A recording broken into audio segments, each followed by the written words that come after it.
Tom, it's the beginning of the end. When did you first hear the words Toy Story and Woody? It was in 1991, actually. That's how long ago it was. The old regime at the Disney Corporation said, we want to show you this thing.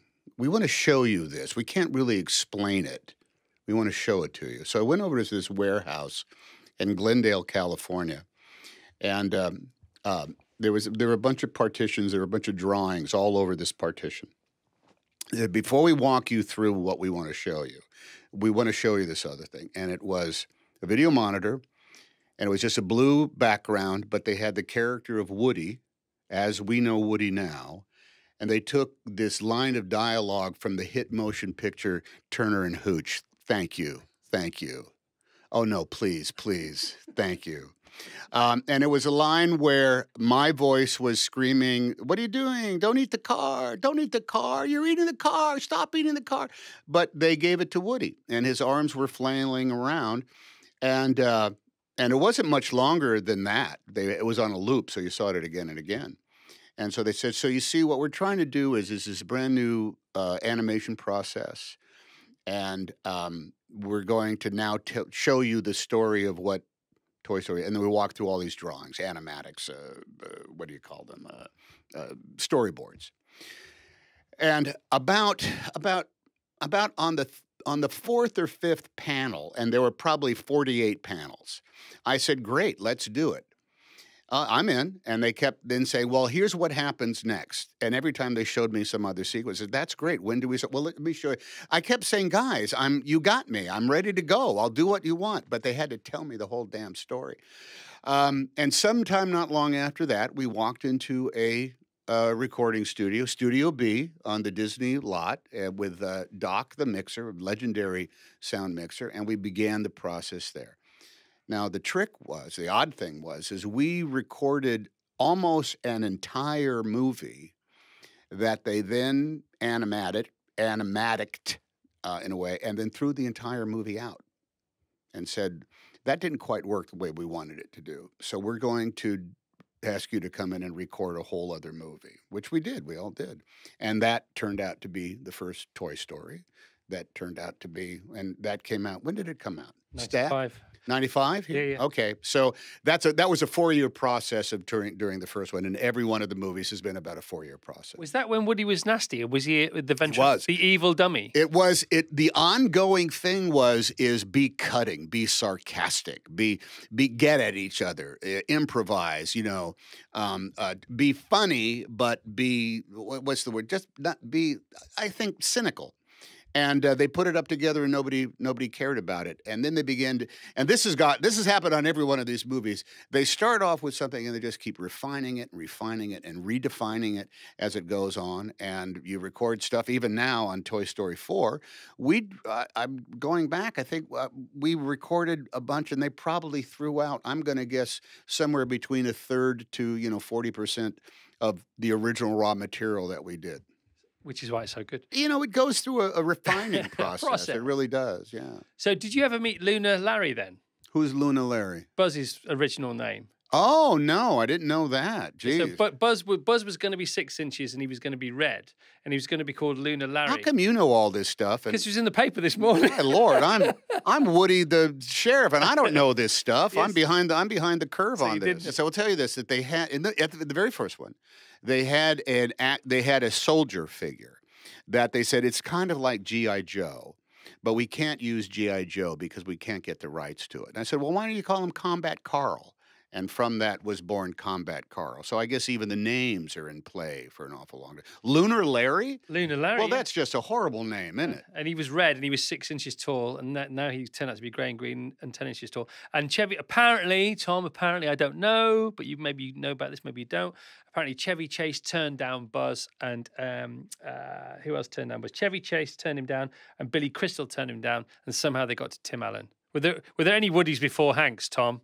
I think that I doubt it. That one clip from Turner and Hooch. Thank you. Oh no, sit down, please. Thank you. I think that turned the trick. So I might have been the first and only casting. Last week I went to watch Toy Story 4, and I had to get myself ready for it. And it was like, oh, You had to buck up? yeah, I really did, honestly. And, you know, I was thinking, it's like, I don't know, it's like reminding me of sitting in an exam at school thinking, in 2 hours it'll be over. I just want it to be over. And as much as I love Toy Story, and I really That's do. the way I feel about the recording sessions. Yeah. You know, okay. I absolutely adore Toy Story. But I just didn't think, I've never understood those sports fans who can't watch their favorite team at a crucial moment in the game. And for the first time ever last week, I realized what that was like. I thought, I want to watch this, but I don't want to watch this. And so I sort of prepared myself for I thought the last 10 or 20 minutes are going to crush me. They're going to kill me. Little did I realize they were going to pretty much beat me up around the head and throw me out the door in the first 10 minutes as well. Hey, stop dangling such an attractive carrot to the audience. No, but you know what I'm saying, don't you? It's like, well, it's an emotional ride that one goes on. But it's straight away from the first frame. Well, I will tell you that the crack staff, the imagination geniuses at Pixar, they have a look of stark terror on their face every moment that you're working on the thing, because they know that if they do not turn in some sort of lollapalooza of emotion in a Toy Story movie, they're going to be viewed as failures. So they were incredibly nervous every step of this. But at the same time, it's the thing that sort of has to happen. Because if it doesn't, well, then it's just kind of like a sequel that you kind of like bang out there. And none of these movies, I don't think, have ever been just like slapped together sequels within you know. Otherwise, we would have been on our 14th Toy Story movie as opposed to the 4th. But they're all equally as good. I mean, they are. That's the fascinating thing. Standalone, brilliant films. They are. And we've been talking about it since before I was going to the screen last week on the radio every morning. And we talked about it this morning. Yeah, and we talked about it this morning, and we'll talk about it all the way up until Friday. And the second I open my mouth and I say and then Oi Story or something, we get a million texts in, a billion tweets. Stop! Please don't give any spoilers away. And I haven't explained one frame of the film. No. But just talking around it is quite incredible. And we can't, and I don't want us to talk about one frame of anything that happens in the film because it's so good from the beginning to the end. However, let's just talk about blow something. No, let's give something away. No, let's just talk about how amazing the end is without mentioning anything about it. It is so unguessable, the end. When you see something that you wondered about beforehand, and then it's revealed to you what it is, you think, actually, you know what? I could have probably got there in the end. I would be nowhere near to this in the end. It's brilliant, isn't it? All of us who are voices and characters see the movie for the first time just like you did. We don't know what's coming. We have a vague recollection of what we recorded, but we don't know how it's been writ large in the film. And I was knocked out by it as well. And I remember, I recorded that line. I should have known what was going to be going on in that. Yeah. But I'm still was not prepared for where it goes and how it gets there. But you're right. On one hand, it's exactly as it needs to be. And on the other hand, you never would have seen it coming a million miles away. It's so clever. I don't know how many options they came up with at the end. I don't know whether there was a vote or not, but how... Okay, I'm about to say too much, so I'm not going to say anymore. Right, so Danny Boyle was on the show this morning, Oscar-winning director. Oh, my Lord. Okay. Wow. And so I said to Danny, 3 questions for Tom Hanks. From Academy Award winner to Academy Award winner. And we've recorded them. Wow. And Mira has them on the phone now. And here we go. We're going to hear them on the phone? This is questions to Hanks from Boyle. Okay. So, Tom, do you improvise to begin with? Or is the scene scripted and then you improvise on top of it? Or do you not improvise at all? Now, if I give the wrong answer, well, that means I'll never get to work with Danny Boyle.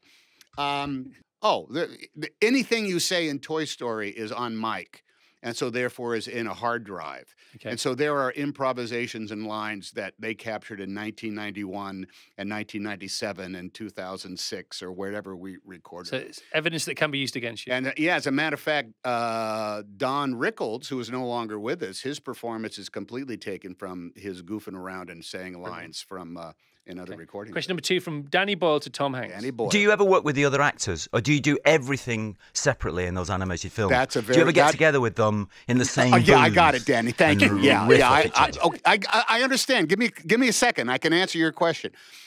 You do not get to work with any other actors ever. The technology does not allow it, except for the sake of the scenes, Annie Potts, who plays Bo Peep, and I had 2 recording sessions together, in that which not only were we in the same room, we were on different mics, but we got to face each other. And that has never happened in a Toy Story recording thing. The timing is such that it ended up being perfect. And let me tell you something. Annie Potts has a way of looking down with, her chin down, but her eyes come up. And when she says, "Oh, Woody," it just absolutely melted us all. But the specialness of actually having somebody to act off of it, it was like time and space stood still, because the rest of the work can be so incredibly hard. And Woody is a clenched character. I have to stand for 5 hours at a time. Come on, guys! Look out! Look out! No, pause! I have to do that, and I've never begun a recording session without wanting it to be over as soon as possible. Question number 3 from Danny Boyle Okay, to Danny. Tom Hanks, Academy Award winner. These are very good questions. Well, he's very good. Would it not work as well if you didn't look like Woody? Because you do. And does that make you believe that your voice is in his mouth, or you are him? So is that essential to it? It's a good question. They always have a video camera on me that's right there on them. Now, you can't go off mic; you have to stay there. And they have props sometimes that I get up and wave around. I will say the way Woody waves his arm around, and the way he is physically flustered. Yeah, I have to say that I look like Woody. I wish I was as tall as he was.